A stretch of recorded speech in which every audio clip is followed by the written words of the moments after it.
So hello प्यारे बच्चों, कैसे हैं आप सभी लोग। आई होप आप सभी लोग अच्छे होंगे, आपकी पढ़ाई अच्छे से चल रही होगी गाइस। तो क्लॉजेज में हम लोग 2 लेक्चर कर चुके हैं जहां पर हमने बेसिक्स को पढ़ा है, बेसिक्स खत्म हो गए और आप जिस चीज़ का बेसब्री से इंतजार कर रहे हो, मैंने कॉमेंट पढ़ लिए आपके कि सर एक्सरसाइज नहीं आ रही, एक्सरसाइज नहीं आ रही तो मज़ा नहीं आ रहा। फिर मतलब पढ़ रहे हैं लेकिन कितना समझ में आया कितना समझ में नहीं आया उसको देखने का मौका नहीं मिल पा रहा है। मैं भी इस बात को समझता हूं। तो गाइज आज आप लोगों के लिए एक्सरसाइज भी है, ठीक है गाइज। तो आज लास्ट में आपको एक्सरसाइज मिलेगी, एक्सरसाइज के क्वेश्चंस मिलेंगे। बीच बीच में प्रीवियस 2 लेक्चर्स हैं उनके क्वेश्चंस भी मैं साथ के साथ पूछूंगा, मुझे उनके आंसर चाहिए। अगर उनके आंसर नहीं मिले तो अगले लेक्चर से फिर से एक्सरसाइज हटा दूंगा और फिर केवल पढ़ाता रहूंगा, एक्सरसाइज नहीं करवाऊंगा, ध्यान रखना। तो बीच के जो क्वेश्चंस है, लास्ट 2 जो लेक्चर हैं उनसे रिलेटेड क्वेश्चंस पूछूंगा, फिर से कह रहा हूं उसके आंसर्स मुझे चाहिए होंगे, उसके आंसर मिलेंगे तभी हम आगे ठीक से बात कर पाएंगे। सो लेट्स स्टार्ट आज का टॉपिक और देखते हैं आज के टॉपिक में हमें क्या मिलने वाला है, कौन सी नई चीजें आज हमें जानकारी में मिलने वाली है। तो ये लास्ट स्लाइड का लास्ट पोर्शन जो है वहां से मैं फिर से शुरू कर रहा हूं। तो काइंड्स ऑफ सबऑर्डिनेट क्लॉज, तो सबऑर्डिनेट क्लॉज जो है या आश्रित वाक्य जो है वो उपवाक्य जो है कितने प्रकार के होते हैं, तो 3 प्रकार के होते हैं। नाउन क्लॉज संज्ञा से संबंधित, एडवर्ब क्लॉज जो क्रिया विशेषण से संबंधित होते हैं लेकिन उसमें केवल कंडीशनल और टाइम वाले। कौन से? कंडीशनल मतलब शर्तिया वाक्य, जहां एक कार्य दूसरे कार्य पर निर्भर करता है। अगर तुम बदमाशी करोगे तो मैं तुम्हारी पिटाई करूंगा, तुम बदमाशी नहीं करोगे तो पिटाई नहीं करूंगा। तो पिटाई करना किस पर निर्भर है, समझ जाओ।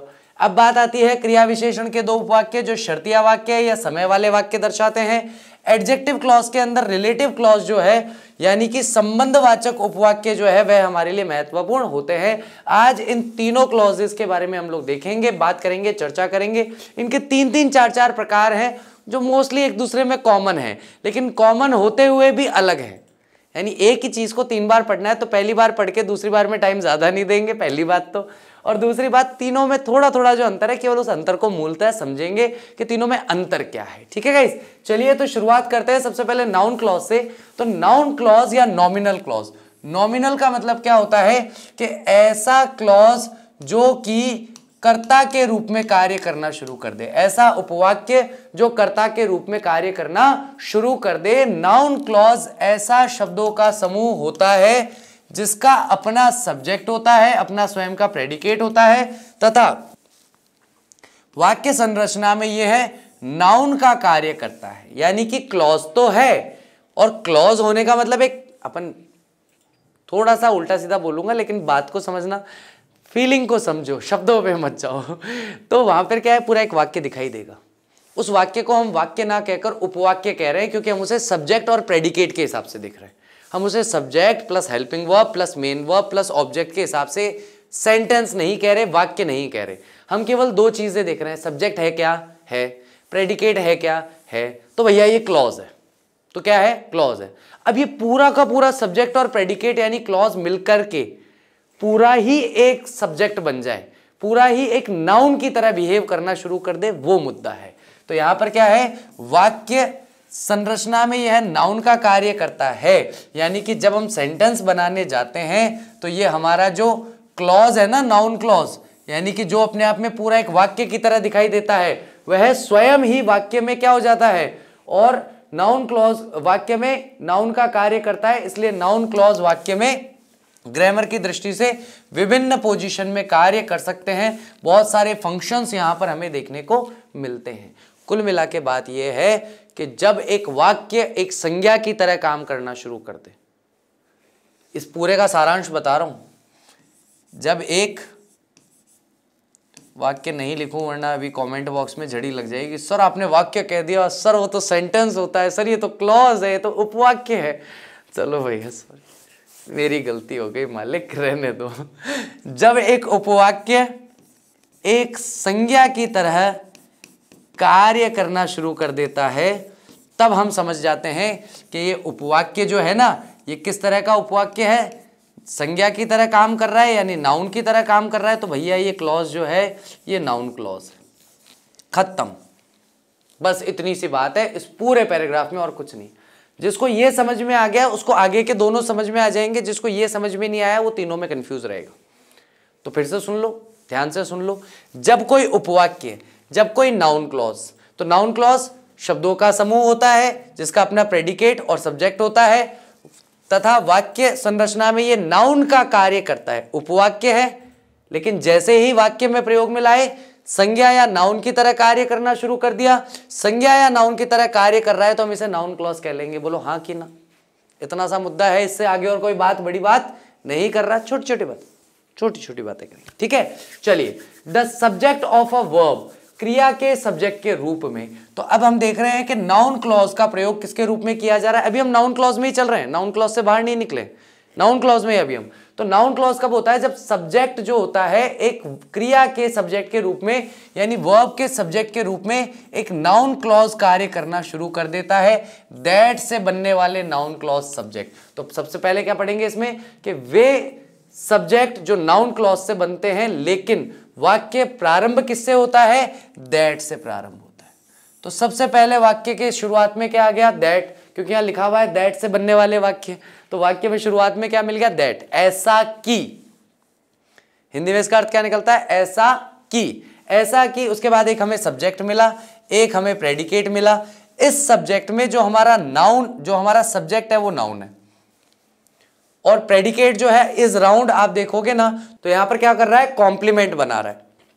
कॉम्प्लीमेंट बना रहा है तो प्रेडिकेट बना रहा है। ये हमारा नाउन क्लॉज है। अब बात ये है कि ये पूरा का पूरा जो क्लॉज है, ये पूरा का पूरा क्लॉज एक सब्जेक्ट की तरह काम करना शुरू कर देगा। सबसे पहले नाउन सब्जेक्ट में आया, आगे प्रेडिकेट आया, एक क्लॉज हमारा कंप्लीट हुआ। क्योंकि नाउन है तो नाउन क्लॉज कहलाएगा। नियम पूर्वक दैट से बनने वाला नाउन क्लॉज है, पहली बात। दूसरी बात, अब ये पूरा का पूरा एक क्लॉज है, नाउन क्लॉज है, लेकिन ये यहां पर किस रूप में है? सब्जेक्ट के रूप में। अरे भैया, अगर ये सब्जेक्ट है तो इसका प्रेडिकेट कहां है? इसका प्रेडिकेट ये रहा। अगर ये पूरा का पूरा वाक्य सब्जेक्ट है तो इसका प्रेडिकेट कहां है? तो ये रहा इसका predicate, is known to all. सभी लोगों को ये बात पता है। ऐसा कि पृथ्वी गोल है, ये सब लोगों को पता है। अब जब मैंने कहा ना ये सब लोगों को पता है, तो ये क्या था? कि पृथ्वी गोल है। तो पृथ्वी गोल है, ये क्या हो गया? एक हमारा वाक्य था, वो वाक्य नाउन क्लॉज था, नाउन क्लॉज से सब्जेक्ट बना, सब्जेक्ट बनने के बाद में क्या कह दिया? ये सभी को पता है। तो ये कहां से आया? हिंदी में ये कहां से आया? ये आया क्योंकि हमने इस पूरे वाक्य को एक सब्जेक्ट मान लिया। The earth is round is known to all. ये बात सभी बात लोगों के द्वारा जानी जाती है, या सभी लोगों को ये बात पता है। इस तरीके से हम लोग जब वाक्य बनाते हैं तब हमारा नाउन क्लॉज से बनने वाले सेंटेंस बनते हैं, जो कि दैट से शुरुआत जिनकी होती है। इसकी व्याख्या देख लेते हैं। एक बार हमने प्रैक्टिकली समझ लिया, एक बार लिखे हुए में भी समझ लेते हैं क्या कह रहा है। इस वाक्य के दो भाग हैं, पहला सब्जेक्ट व दूसरा प्रेडिकेट। पहला सब्जेक्ट है, दूसरा प्रेडिकेट है। इस सब्जेक्ट के तीन भाग हैं, कौन कौन से? That plus subject plus predicate. सबसे पहला वाला भाग जो है, फर्स्ट पार्ट में ये था ना, that the earth is round, that the earth is round. ठीक है, तो दैट हमें यहां मिल गया, द अर्थ हमें सब्जेक्ट मिल गया, इज राउंड हमें प्रेडिकेट मिल गया पहले वाले भाग में। आप इन दोनों भाग के जैसे ही किसी भी टेंस में ऐसा नाउन क्लॉज सब्जेक्ट बना देते हैं, यानी कि जैसे ही आप इन दोनों भागों को जोड़ने के लिए, पहला वाला भाग और इज नॉन टू ऑल, इन दोनों वाक्यों को जोड़ने के लिए आप क्या करते हैं? नाउन क्लॉज को सब्जेक्ट बना सकते हैं। इस वाक्य में प्रेडिकेट में वर्ब प्लस एडवर्बियल्स हैं। इसमें क्या मिलेगा आपको? वर्ब प्लस एडवर्बियल्स मिलेंगे। आप भी इसी तरीके से किसी भी टेंस में प्रेडिकेट बना सकते हैं। That you are young is known to me, ऐसा कि आप लोग जवान हैं, मेरे द्वारा ये बात जानी जाती है। जब मैं ऐसा कहूंगा तो मेरा नाउन क्लॉज से दैट से बनने वाला सेंटेंस आसानी से बन जाएगा। अगर सच में समझ में आ गया ना तो फटाफट से इसको देखो और एक मुझे इसका एग्जाम्पल दे दो। वन एग्जाम्पल चाहिए मुझे इसका इंग्लिश के अंदर कमेंट बॉक्स में। चलिए कमेंट बॉक्स के अंदर एक एग्जाम्पल इसका दे दीजिए फटाफट से, जल्दी से, तुरंत प्रभाव से। अच्छा मैं साइड में हट जाता हूं, देख के ही बनाओगे, बिना देखे तो बनेगा नहीं अभी। चलिए फटाफट से बना लीजिए इसका एक कमेंट बॉक्स के अंदर एक आंसर बना लीजिए, एक एग्जाम्पल इसका आप बना लीजिए। एक हमारे सामने था, एक अभी बोल के मैंने बनाया, एक आपको बनाना है। चलिए देखते हैं कितने लोग बना पाते हैं, आगे बढ़ते हैं। सेकंड इसके अंदर कौन सा आता है? पहला आया था दैट का इस्तेमाल करके, यानी नंबर 1 की बात करूं तो वो हमने देखा कि दैट का इस्तेमाल करके बनाया जा सकता है। दूसरा हम देख रहे हैं WH वर्ड्स का इस्तेमाल करके बनाया जा सकता है। WH वर्ड्स कौन कौन से हैं? Who, whose, whom, what, which, when, where, why, how. इन सब का प्रयोग करके से बनने वाले जो नाउन क्लॉज है, उन नाउन क्लॉज को जब हम सब्जेक्ट के रूप में इस्तेमाल करना शुरू कर देते हैं। Where she goes every day, जहां वह प्रतिदिन जाती है। कहां नहीं, यहां वेयर का मतलब क्या है? जहां, जहां वह प्रतिदिन जाती है इज नॉन टू ऑल, सभी लोग ये बात जानते हैं। तो वेयर सीधा सबसे पहले क्या कहा? WH वर्ड से बनाना है, तो सबसे पहले वाक्य के प्रारंभ में हमने WH वर्ड ले लिया। अब एवरीडे जहां जाती है मुझे ये कहना है तो मैंने वेयर लगा लिया। जब जाती है ये कहना है तो मैं व्हेन लगा लेता। जिस तरह जाती है अगर ये कहना होता तो हाउ लगा लेता है। जिस लिए जाती है अगर मुझे ये कहना होता तो मैं वाई लगा लेता। ठीक है, तो इस तरीके से मैं चाहूं तो यहां पर अर्थ बदलने के लिए, वाक्य के अर्थ को बदलने के लिए WH वर्ड को भी बदल सकता हूं। पिछले 3 लेक्चर में इनके हिंदी अर्थ जो है वो बता चुका हूं। 3 लेक्चर का मतलब क्लॉज के 3 लेक्चर नहीं, उससे पहले जो आए थे ट्रांसफॉर्मेशन ऑफ सेंटेंस, उसमें भी बताया था, सिंथेसिस वाले में भी बताया था। अगर आपने नहीं देखा है तो प्लीज एक बार वो लेक्चर आप चेक कीजिए। तो वेयर का मतलब कहाँ होता है? तो वेयर का मतलब जहां भी होता है। उसके बाद मुझे चाहिए था एक सब्जेक्ट, मुझे एक सब्जेक्ट मिल गया। उसके बाद मुझे एक चाहिए था प्रेडिकेट, ये रहा भैया मेरा प्रेडिकेट, गोज एवरीडे। अब ये तीनों के तीनों मिल करके मेरा एक सब्जेक्ट बन गए। अब सीधा प्रश्न है, सर जी इस सब्जेक्ट का प्रेडिकेट कहाँ है? तो इस सब्जेक्ट का प्रेडिकेट ये रहा, is known to all. Where she goes every day, वह प्रतिदिन कहाँ जाती है, ये सभी लोग जानते हैं या सभी लोगों के द्वारा इस बात को जाना जाता है। इस तरीके से जब हम कहते हैं तो दैट की जगह WH वर्ड का प्रयोग भी किया जा सकता है। इस वाक्य के 2 भाग हैं, नाउन क्लॉज सब्जेक्ट तथा प्रेडिकेट मिल गया। सब्जेक्ट के 3 भाग हैं, WH वर्ड वेयर मिला था, सब्जेक्ट शी मिला था, गोज एवरीडे प्रेडिकेट था। आप भी इस तरह किसी WH वर्ड का यूज कर किसी भी टेंस में नाउन क्लॉज सब्जेक्ट में बना सकते हैं। इस वाक्य में प्रेडिकेट में 2 भाग हैं, कौन कौन से हैं? वर्ब प्लस वर्ब एडवर्बियल है। आप भी इसी तरीके से किसी भी टेंस में प्रेडिकेट बना सकते हैं, आप जैसा चाहे वैसा यहां पर बना सकते हैं। तो फटाफट से वही काम वापस कर लीजिए। 1 एग्जाम्पल कमेंट बॉक्स। चलिए फटाफट से इसका एक एग्जाम्पल और दे दीजिए मुझे कमेंट बॉक्स के अंदर। ये रहा आपका क्वेश्चन, इसको देखिए, इसको देख करके इसी की फोटोकॉपी के आसपास एक बनाइए। बहुत ज्यादा दूर जाके बनाने की जरूरत नहीं है, इसी के नियर बाय का एक एग्जाम्पल और बना दीजिए। चलिए फटाफट से, just 1 more example, nothing else. ज्यादा कुछ नहीं मांग रहा हूँ गाइस, धीरे धीरे चल रहा हूँ। लास्ट में एक्सरसाइज आएगी, वो तभी सॉल्व होगी जब ये काम करोगे। अगर CW नहीं हुआ तो समझ लो कि फिर आगे बहुत दिक्कत आने वाली है। चलिए नेक्स्ट आगे बात करते हैं। तीसरा तरीका रेदर से। रेदर का मतलब होता है यदि या अगर, इफ वाले सेंस में आता है, और ये वाक्य को क्या बनाता है? कंडीशनल बना देता है। कैसा बना देगा? हमारे क्लॉज को कंडीशनल क्लॉज बना देगा। तो रेदर से बनने वाले नाउन क्लॉज सब्जेक्ट के रूप में कैसे होते हैं? तो यदि, रेदर का मतलब क्या है? यदि। शी विल अग्री, यदि वह सहमत हो जाएगी, यदि वह सहमत हो जाएगी। इज डाउटफुल, वह सहमत होगी या नहीं होगी, ये बात डाउटफुल है, ये बात संदेह में है कि यदि वह अग्री होगी, यदि वह अग्री नहीं होगी। ठीक है, तो इस तरीके से अब यहां पर अगर का भी इस्तेमाल आप कर सकते हो।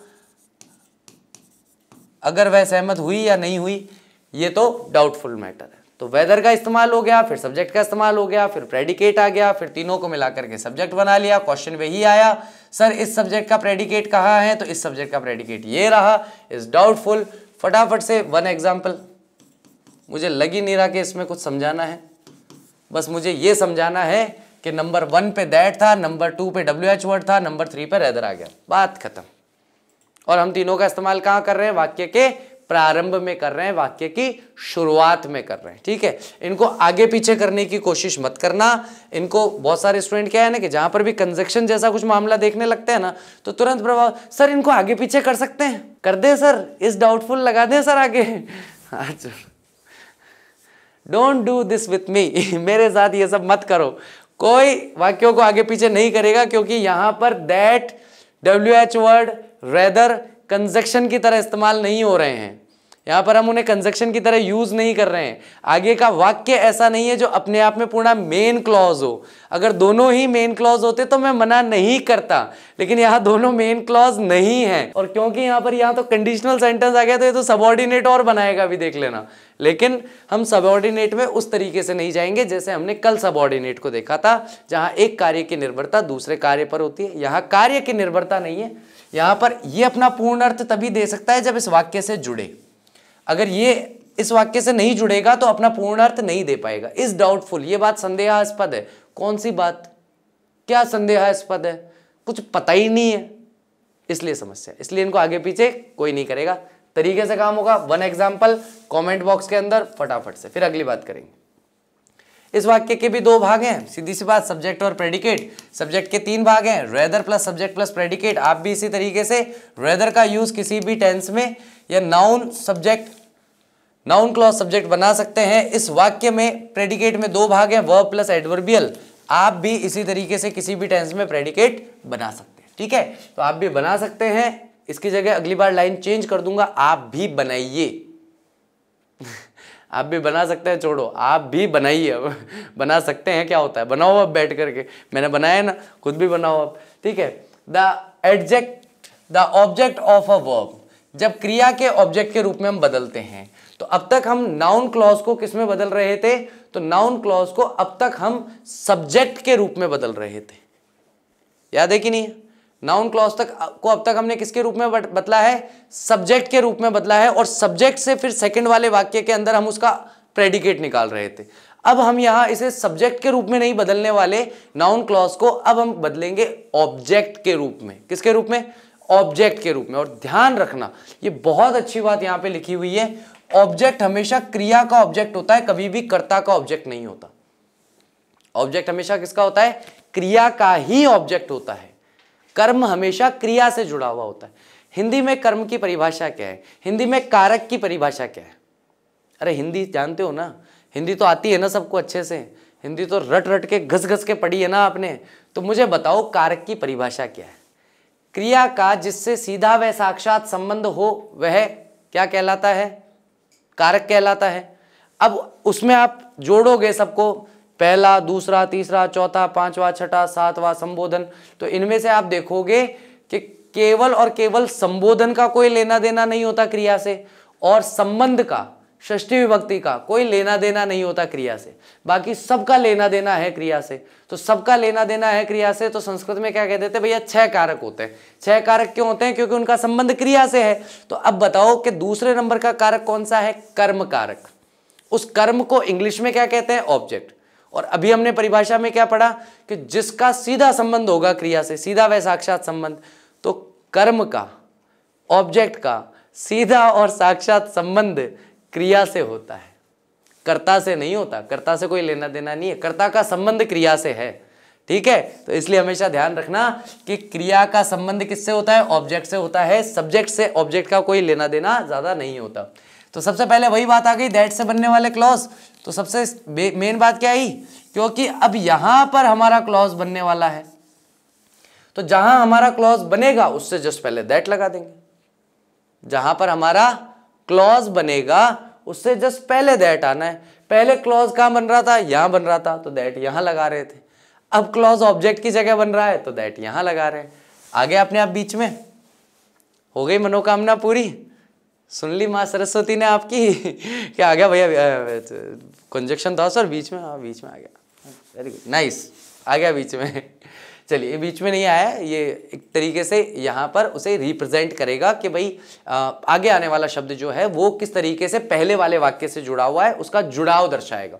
कुल मिलाकर के यहाँ पर ये जो क्लॉज बनाया ना, पूरा ऑब्जेक्ट क्लॉज जो बनेगा, जो हमारा कौन सा क्लॉज है? ये नाउन क्लॉज है। इसको सीधा सीधा क्या करेगा? इस वाक्य से जोड़ेगा, वी नो से जोड़ने का काम करेगा, उससे सह संबंध स्थापित करेगा उसका। इसलिए दैट यहां पर आ गया, ठीक है? तो सबसे पहले आ गया वी, जो कि हमारा सब्जेक्ट है। नो जानते हैं, हम जानते हैं। अब किसी ने प्रश्न पूछ लिया भैया क्या जानते हो, तो अब आपको ऑब्जेक्ट बताना पड़ेगा, कर्म बताना पड़ेगा कि भाई ये बात हम जानते हैं। हम जानते हैं कि, उस अर्थ में आ गया। अब ये हम जानते हैं कि the sun rises in the east, कि भैया सूरज जो है वो ईस्ट में, पूर्व दिशा में उगता है। ये हमारा सब्जेक्ट, ये हमारा प्रेडिकेट, दोनों मिलकर के नाउन क्लॉज बने। नाउन क्लॉज बन रहे हैं लेकिन सब्जेक्ट की तरह ना बन के ऑब्जेक्ट की तरह नाउन क्लॉज बन रहे हैं। बोलो हाँ कि ना। तो यहां पर दैट का इस्तेमाल हमने कहाँ किया? जहां पर नाउन क्लॉज बन रहा है उससे जस्ट पहले, और उससे पहले एक वाक्य आ गया। अब सेकंड इसके अंदर देखते हैं। अब यहां पहले इसकी व्याख्या है। 3 भाग हैं, subject plus verb plus object. तो सब्जेक्ट तो हो गया वी नो, ठीक है, वी हो गया सब्जेक्ट, नो हो गया वर्ब, और उसके बाद में ऑब्जेक्ट क्या आ गया? That the sun rises in the east. ये बन गया हमारा ऑब्जेक्ट। यहां ऑब्जेक्ट एक नाउन की भांति हो रहा है, प्रयोग हो रहा है। इसके 3 भाग है, that plus subject plus object. आप भी इसी तरीके से दैट का प्रयोग कहीं भी टेंस में ऑब्जेक्ट बनाकर कर सकते हैं। उदाहरण के लिए पैटर्न के आधार पर आप सब्जेक्ट प्लस वर्ब ऑब्जेक्ट की सहायता से किसी भी टेंस में नाउन क्लॉज वाला वाक्य बना सकते हैं। बना सकते हैं क्या होता है? आज तो हम बनाएंगे, 3 दिन से एग्जाम्पल का इंतजार कर रहे हैं। आज बना सकते हैं वाला मैटर होगा ही नहीं। कमेंट बॉक्स में 1 एग्जाम्पल फटाफट से, बस आगे पीछे मत करना वरना गड़बड़ हो जाएगी। गड़बड़ क्यों हो जाएगी? क्योंकि जैसे इसे आप लेके गए तो फिर ये ऑब्जेक्ट क्लॉज नहीं रहेगा, सब्जेक्टिव क्लॉज बन जाएगा। हमें इसे नाउन क्लॉज इन ऑब्जेक्ट बनाना है, सब्जेक्ट नहीं बनाना है, क्योंकि हम बात कर रहे हैं the object of a verb के बारे में। चलिए फटाफट से इसे फिनिश कीजिए, जल्दी से बनाइए इसे। चलो चलो चलो चलो चलो फटाफट भाई, इतना टाइम नहीं है, इतनी देर में तो 3 बन जाते। फटाफट से चलो। नेक्स्ट बात कर रहे हैं WH से बनने वाले। मन ही नहीं हो रहा है पढ़ाने का। मैंने कहा था ना, एक बार पढ़ लेंगे तो दोबारा उस पर बिल्कुल टाइम देने का मन ही नहीं करेगा। अब यहां पर भी क्या हुआ? WH वर्ड जो है वो कौन सा प्रयोग हुआ? WH में वॉट का प्रयोग किया गया, यू से। अब यहां पर है जो भी तुम कहो या जो भी तुम कहते हो। शी नो, वह जानती है ना। इस नो का एक काम करना, यहां पर शी नोज कर लेना, ठीक है। शी नोज, वह जानती है। वह क्या जानती है? वॉट यू से, जो भी तुम कहते हो। तो जो तुम कहते हो वो सब वो पहले से जानती है, तुम मत बोला करो, है ना। सच झूठ का पता चल जाता है इसलिए नहीं बोलना चाहिए, क्योंकि वो पहले से जानती है अपन क्या कहते हैं जो, तो इसलिए गड़बड़ है, समस्या है। तो यहाँ पर शी मेरा सब्जेक्ट है, वर्ब मेरा ऑब्जेक्ट है, नोज मेरी वर्ब है, और ये पूरा का पूरा नाउन क्लॉज जो है मेरा ऑब्जेक्ट है। और इस ऑब्जेक्ट को बनाने के लिए मैंने सबसे पहले WH वर्ड का प्रयोग किया, फिर सब्जेक्ट का प्रयोग किया, फिर उसके प्रेडिकेट का प्रयोग कर लिया। इस तरीके से मैं इसे बना सकता हूं। चलिए फटाफट से 1 एग्जाम्पल। 3 दिन की कसर निकलेगी आज पूरी।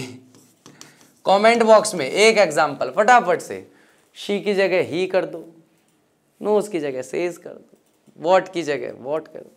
दिमाग से बनाना है ज़्यादा फालतू इधर उधर नहीं भागना, कॉपी पेस्ट सीधा काम, कोई दिक्कत नहीं फटाफट से इसका एक एग्जाम्पल बना दीजिए और देखते हैं उसके बाद में आगे हमें क्या मिलता है। नेक्स्ट हमें इसकी व्याख्या मिल रही है। इसके 3 भाग हैं, subject plus verb plus object. Object के 3 भाग है, WH सब्जेक्ट प्लस प्रेडिकेट। तो WH वर्ड मिला, सब्जेक्ट मिला और प्रेडिकेट मिला, ठीक है ना। WH वर्ड क्या था? वॉट, सब्जेक्ट क्या था? यू, प्रेडिकेट क्या था? से।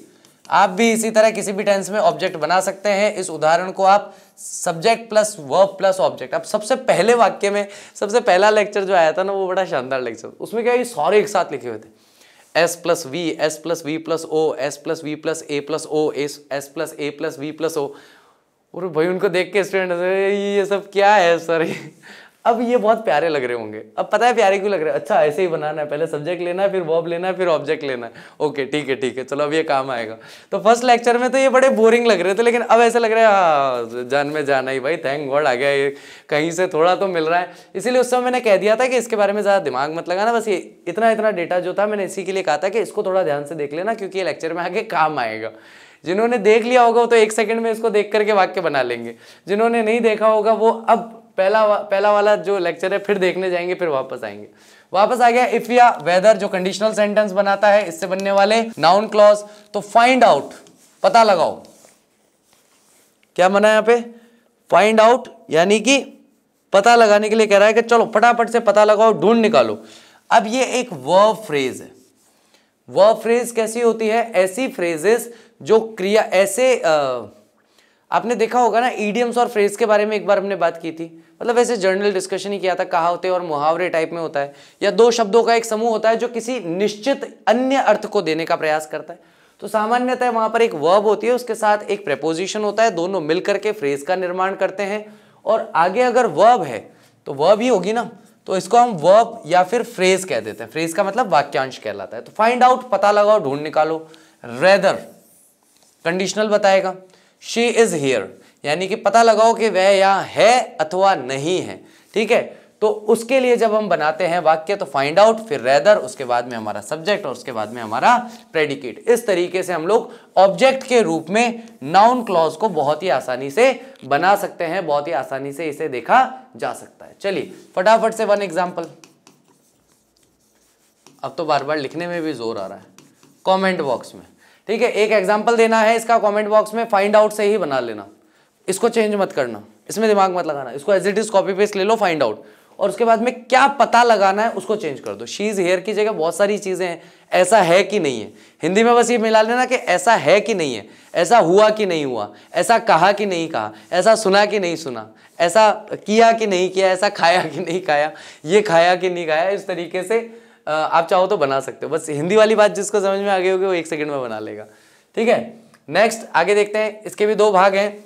वर्ब प्लस ऑब्जेक्ट है, यदि इंपेरेटिव यानी आज्ञा सूचक नाउन क्लॉज है तो इसमें ऑब्जेक्ट के 3 भाग हो जाएंगे, rather plus subject plus predicate. आप भी इसी तरीके से किसी टेंस में ऑब्जेक्ट बना सकते हैं। इस उदाहरण के आधार पर आप W प्लस O से यानी वर्ब के बाद ऑब्जेक्ट लेकर के नाउन वाला क्लॉज आप बना सकते हैं। यहां पर एक बहुत अच्छी बात की गई कि फाइंड आउट अपने आप में क्या है, ढूंढ निकालो, पता लगाओ, ये अपने आप में क्या है, एक आज्ञा सूचक शब्द है, यानी कि फ्रेज जो आई थी वो एक आज्ञा सूचक फ्रेज थी। थर्ड हम इसमें बात करने वाले हैं कॉम्प्लीमेंट ऑफ अ वर्ब, यानी कि जब ये किसी वर्ब का कॉम्प्लीमेंट बन जाता है। सबसे पहला हमने क्या देखा था, सब्जेक्ट के रूप में काम में आता है। दूसरा हमने क्या देखा था, ऑब्जेक्ट के रूप में काम आता है। तीसरा हम क्या देख रहे हैं कि किसी वर्ब का कॉम्प्लीमेंट बन जाए। यहां पर ये वर्ब का ऑब्जेक्ट बन रहा था, यहां ये वर्ब का कॉम्प्लीमेंट बनेगा, बस ये अंतर है यहाँ पे, ठीक है। तो अब यहां पर क्रिया के विधेयार्थ यानी पूरक के रूप में काम करता है। पहले आप कॉम्प्लीमेंट यानी कि सब्जेक्ट या ऑब्जेक्ट या एडवर्ब को समझें कि भाई एडवर्ब, ये कॉम्प्लीमेंट होता क्या है। कॉम्प्लीमेंट को बहुत साधारण सी बात है, अभी समझ में आ जाएगी 2 मिनट में, टेंशन मत लो उसकी। Complement is a noun phrase और एन एडजेक्टिव फ्रेज और clause with nominal function having a co-referential relation with the subject or the object or the adjective। तो यहां पर co-referral relation होगा उस शब्द का, जो भी हमारा कॉम्प्लीमेंट आएगा उस कॉम्प्लीमेंट का एक रेफरेंस वाला एक मीनिंग निकलेगा जो कि किसको दर्शाने का प्रयास करेगा, या तो सब्जेक्ट को या ऑब्जेक्ट को या एडजेक्टिव को दर्शाने का प्रयास करेगा। या तो वो कर्ता को दिखाएगा या वो कर्म को दिखाएगा या किसी विशेषण की और ज्यादा जानकारी देने का प्रयास करेगा। कॉम्प्लीमेंट एक संज्ञा समूह या एक विशेष समूह या एक उपवाक्य होता है जो नामिक कार्य करता है, अर्थात सब्जेक्ट या ऑब्जेक्ट या एडजेक्टिव से संदर्भानुसार यानी संदर्भ के अनुसार किसी कॉन्टेक्स्ट के रिलेशन में वो संबंध बनाता है, वहां पर रिलेशन स्टैब्लिश करता है। एग्जाम्पल से हम लोग इसे समझने का प्रयास करते हैं, ठीक है। तो सब्जेक्ट कॉम्प्लीमेंट, सबसे पहला क्या है, सब्जेक्ट कॉम्प्लीमेंट, यानी कि जब भी कोई शब्द कॉम्प्लीमेंट देना चाहे, किसे देना चाहे, सब्जेक्ट को देना चाहे, तो माय ओपिनियन, अब यहां पर सब्जेक्ट क्या है, माय ओपिनियन, और माय ओपिनियन क्या है, ही इज गिल्टी, कि भाई मेरी राय यह है कि वह व्यक्ति जो है वह गिल्टी है। तो यहां पर सब्जेक्ट हमारा क्या है, ही, प्रेडिकेट हमारा क्या है, इज गिल्टी। दोनों को जोड़ने के लिए किसका प्रयोग हुआ, दैट का प्रयोग हो गया। उसके बाद में वर्ब आ गई इज, और उसके बाद माय ओपिनियन। अब जिन्होंने टेंस का फर्स्ट और सेकंड लेक्चर देखा होगा वो टेंस के फर्स्ट और सेकंड लेक्चर को फिर से एक बार याद करो। हे भगवान। चलो, 2 तरह के वाक्य होते हैं, subject plus verb plus object, subject plus helping verb plus complement, है ना। आई एम टीचिंग इंग्लिश, अच्छा ये तो इस सीरीज के फर्स्ट वाले लेक्चर में भी बताया था, फर्स्ट या सेकंड वाले लेक्चर में, ध्यान नहीं आ रहा, लेकिन बताया है इस सीरीज में, फिर से बताया है, लिखते ही याद आ गया। आई एम टीचिंग इंग्लिश, तो आई, मैं, teaching verb, English object, I am Chitransh. अब इस कंडीशन में क्या करोगे, I subject, am helping verb, Chitransh complement. तो जहां पर जिस वाक्य में किसी भी क्रिया का होना दिखाई नहीं देता, जहां पर कोई परिचय दिया जाता है, वर्णन किया जाता है, विवरण दिया जाता है, वहां पर कॉम्प्लीमेंट काम करते हैं या वहां पर कॉम्प्लीमेंट देखने को मिलते हैं। अब देखो, my opinion is that he is guilty, मेरी राय यह है कि यह गिल्टी है। मुझे बताओ, इस पूरे वाक्य में किसी क्रिया का होना दिख रहा है क्या? इस पूरे वाक्य में कहीं भी कोई भी काम होता हुआ, कोई भी क्रिया होती हुई भाई मेरी राय है कि ये अपराधी है। अब ये मेरी राय है, इसमें कोई क्रिया हो नहीं रही, मैं तो अपनी राय या मेरी जो सोच है, मेरा जो विचार है, मैं तो उसका वर्णन कर रहा हूं, मैं तो उसका विवरण दे रहा हूं कि भैया वह व्यक्ति क्या है, गिल्टी है। ऐसी कंडीशन में हम क्या देखते हैं, सब्जेक्ट आया, सब्जेक्ट के बाद में वर्ब आई, जो हमेशा क्या आएगी, हेल्पिंग वर्ब ही आएगी, और उसके बाद में हम देखते हैं एक कंजक्शन लगा यहां पर दैट, और उसके बाद में एक सब्जेक्ट और एक प्रेडिकेट आ गया। तो ये हमारा क्या है, कॉम्प्लीमेंट है। लेकिन कॉम्प्लीमेंट किससे रिलेटेड है, सब्जेक्ट से रिलेटेड है। CS का मतलब समझ में आ गया, कॉम्प्लीमेंट है बट सब्जेक्ट से रिलेटेड। उपयुक्त उदाहरण में कॉम्प्लीमेंट का संबंध जो है वो सब्जेक्ट से है, यानी ही इज गिल्टी, इसका सीधा संबंध किससे है, माय ओपिनियन से है, कि मेरी राय है कि वह गिल्टी है। तो ये पूरा का पूरा अगर फ्रेज में देखूं, ये पूरा का पूरा क्लॉज में देखूं, तो ये पूरा का पूरा क्लॉज माय ओपिनियन को डेडिकेट हो रहा है। अब देखो यहां पर CO का मतलब क्या है, कॉम्प्लीमेंट तो देगा बट ऑब्जेक्ट को देगा। कॉम्प्लीमेंट तो देने का है, तो कॉम्प्लीमेंट तो देगा बट किसको देगा, ऑब्जेक्ट को देगा। कैसे देगा, ऑब्जेक्ट कॉम्प्लीमेंट में अगर हम देखें, सब्जेक्ट क्या है वी, वर्ब क्या है नो, ऑब्जेक्ट क्या है द फैक्ट। तो यहां तो काम ही खत्म हो गया, यहां पर तो काम ही खत्म हो गया, ये तो बन गया पूरा का पूरा, ये मेरा सब्जेक्ट बन गया, ये मेरा वर्ब बन गया, ये मेरा ऑब्जेक्ट बन गया। लेकिन अभी काम खत्म क्यों नहीं हुआ, क्योंकि इस ऑब्जेक्ट के बारे में कोई हमें जानकारी देने आ रहा है, इस ऑब्जेक्ट के बारे में कोई हमें जानकारी देने वाला है। क्या देने वाला है, दैट शी इज ऑनेस्ट, कि वह लड़की जो है वह बहुत ही ईमानदार है। अब वह लड़की ईमानदार है, उसका संबंध वी से है क्या, अरे वह लड़की ईमानदार है, इसका संबंध वी से है कि द फैक्ट से है।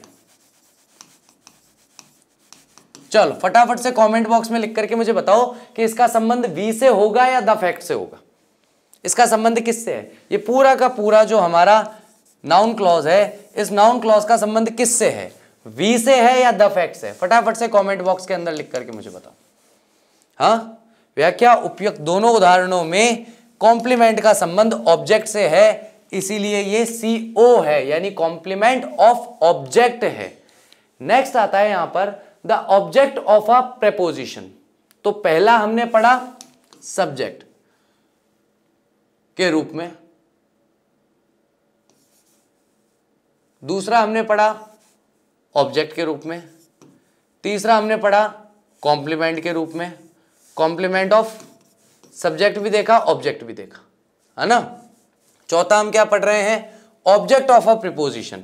तो फिर से हम ऑब्जेक्ट के रूप में पढ़ेंगे, लेकिन ये ऑब्जेक्ट किसका होगा, प्रीपोजिशन का ऑब्जेक्ट होगा। यानी कि जब भी किसी प्रीपोजिशन का ऑब्जेक्ट ये बनता है, थोड़ा सा ये अलग है नेचर में, लेकिन ठीक है, अभी अपन पढ़ रहे हैं ना, हो जाएगा सॉल्व। ठीक है, नाम सुन के थोड़ा सा ऐसा लग रहा होगा कि सर ये 4 पढ़ लिए, अब ऐसा लग रहा है कि कंफ्यूजन होगा, लेकिन डोंट वरी, जस्ट मेरे साथ प्रेजेंट में बने रहो। अब तक जो हमने बात करी ना, उस सारी बातों को वैसा यथावत रहने दो, उनको अपने दिमाग पर बर्डन मत बनने दो। बस जो पढ़ा है उसको ठीक है चलने दो, इसको उसको चाहो तो एक बार फिर से रिवाइज कर लेना बाद में, अभी नहीं, बाद में उसको रिवाइज कर लेना। अभी हमें जिस पॉइंट पे, वर्तमान के जिस बिंदु पर हम खड़े हैं, बस वर्तमान में जो बात कहूं उस बात को ध्यान से सुन लेना और कुछ मत करना। ऑब्जेक्ट का मतलब तो हम पहले ही जानते हैं, कर्म। और कर्म किसका, एक प्रीपोजिशन का। यानी प्रीपोजिशन को वैसे कहते हैं पूर्वसर्ग, अपन हिंदी में पूर्वसर्ग बोलते ही नहीं है, कर्म के रूप में। यानी कि जहां पर भी प्रीपोजिशन प्लस नाउन आता है, तो प्रीपोजिशन क्या करता है, इस नाउन का संबंध पूरे वाक्य से स्थापित कर देता है। ठीक है, जैसे I am writing on the board, तो द बोर्ड जो है वो मेरा क्या है, नाउन है। ठीक है, बोर्ड मेरा नाउन हो गया, उससे पहले मैंने आर्टिकल लगा लिया द बोर्ड। अब द बोर्ड का संबंध मुझे स्थापित करना है आई एम राइटिंग से। अब इन दोनों के बीच में एक संबंध स्थापित करना है कि भैया मैं बोर्ड से नहीं लिख रहा हूं, बोर्ड को नहीं लिख रहा हूं, मैं बोर्ड पर लिख रहा हूं। कहां लिख रहा हूं मैं? बोर्ड पर लिख रहा हूं। तो मैं लिख रहा हूं और बोर्ड, इन दोनों के बीच में संबंध स्थापित करना है, लेकिन बोर्ड पर लिखने का संबंध स्थापित होना चाहिए। तो उसके लिए मैंने क्या किया, एक प्रीपोजिशन को लेकर के आया और वो प्रीपोजिशन था ऑन, और मेरा वाक्य बन गया I am writing on the board. तो द बोर्ड का संबंध आई एम राइटिंग से बन गया। तो हमेशा याद रखना कि प्रीपोजिशन के बाद जो नाउन आता है वो एक्चुअली क्या कहलाता है, वो कहलाता है object of a preposition. Board जो है ना, यहां पे लिख लूं क्या?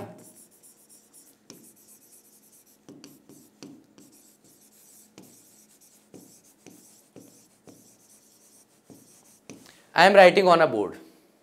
अब यहां पर आई एम राइटिंग, राइटिंग के जस्ट बाद अगर आ जाता अ लेटर, तो ये अ लेटर जो है इसका संबंध है राइटिंग से, और इस अ बोर्ड का संबंध है ऑन से। अ लेटर का संबंध किससे है? अ लेटर का संबंध राइटिंग से, और अ बोर्ड का संबंध किससे है? ऑन से। तो इसलिए जब लेटर की बात आएगी तो मैं कहूंगा भैया ये वर्ब का ऑब्जेक्ट है, और जब बोर्ड की बात आएगी तो मैं कहूंगा भैया ये प्रीपोजिशन का ऑब्जेक्ट है। सिंपल सी बात, क्योंकि ये इसके जस्ट बाद में आ रहा है तो वर्ब का ऑब्जेक्ट, ये ऑन के जस्ट बाद में आ रहा है तो प्रीपोजिशन का ऑब्जेक्ट। अब तो समझ में आया कि sir what is the object of preposition. किसी भी प्रीपोजिशन का ऑब्जेक्ट क्या होता है? आई एम वॉकिंग, मैं चल रहा हूं। सर कहां चल रहे हो? On the road. अब क्या हुआ? आई एम वॉकिंग, वॉकिंग के आगे कोई लग ही नहीं सकता क्योंकि इंट्रांसिटिव वर्ब है, ऑन लगाना पड़ेगा, और ऑन के बाद जो नाउन आया वो मेरा वॉकिंग का ऑब्जेक्ट नहीं है, ऑन का ऑब्जेक्ट है। लेकिन अगर मैं कहूं आई एम टीचिंग इंग्लिश, तो टीचिंग और इंग्लिश के बीच में कुछ आया क्या? कुछ नहीं आया। तो टीचिंग का ऑब्जेक्ट है English. That's the difference between object of verb and object of preposition. अब कोई कंफ्यूजन नहीं होगा, अब मैं इतना श्योर।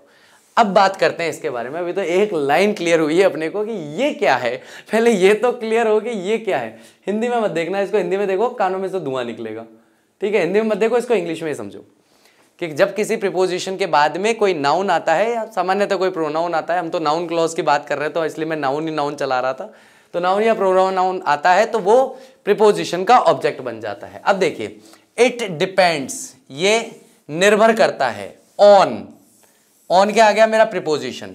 उसके बाद में मेरा क्या आ गया? Noun clause. और नाउन क्लॉज को मुझे किसके रूप में इस्तेमाल करना है? नाउन के रूप में इस्तेमाल करना है।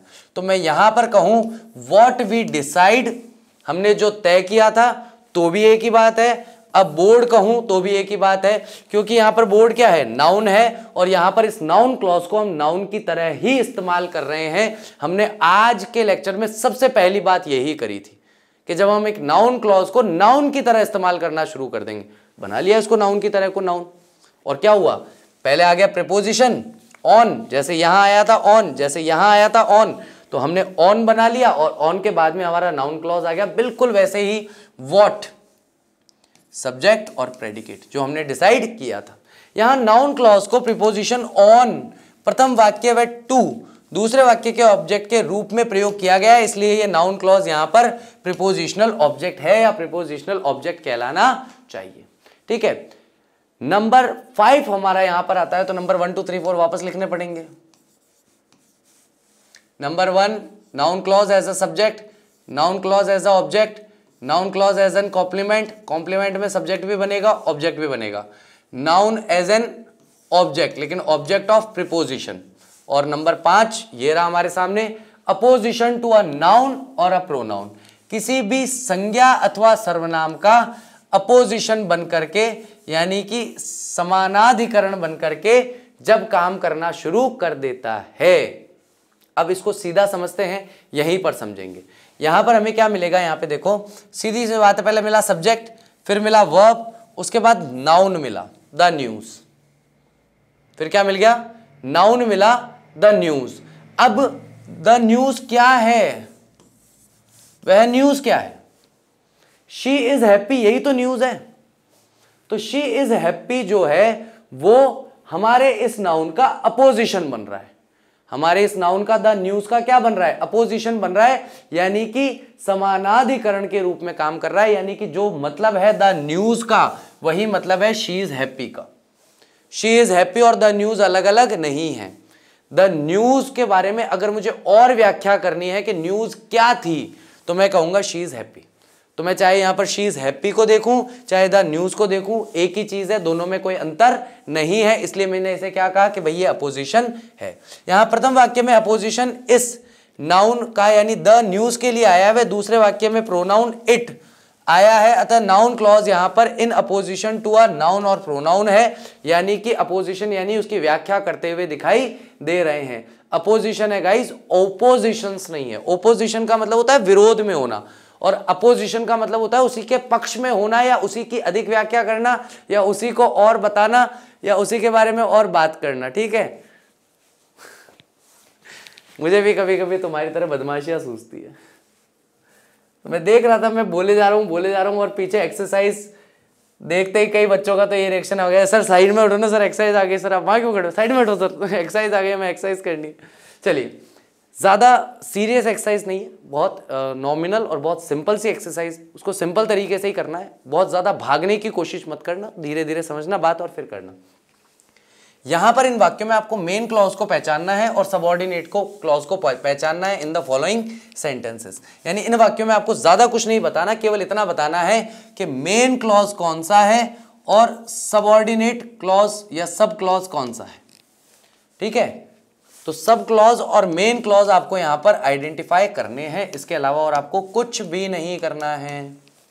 दैट्स इट, इतना ही करना है, इससे ज्यादा इसमें कोई दिमाग नहीं लगाएगा। ठीक है, चलिए तो आज के लिए इतना ही रखते हैं और इस एक्सरसाइज को आपको हेल्प मिले, मदद मिले सॉल्व करने में, इसके लिए कार्य और परिणाम संबंध याद रखना। कार्य और परिणाम संबंध क्या है क्या नहीं है अच्छे से बताया था। सबऑर्डिनेट क्लॉज कौन सा होगा, मेन क्लॉज कौन सा होगा, कोई कार्य था, किसी कार्य का फिर क्या परिणाम निकला था। ठीक है, चलो बाय, अब कल मिलते हैं ना, फटाफट से सॉल्व द एक्सरसाइज। कल के लेक्चर के अंदर एक आपको फिर से सरप्राइज मिलने वाला है। कल के लेक्चर में आपको सरप्राइज मिलेगा और स्टार्टिंग के शायद 5 मिनट में मिल जाएगा आपको सरप्राइज। तो कल मिलते हैं, see you tomorrow, till that take care of yourself, bye bye, I will see you soon.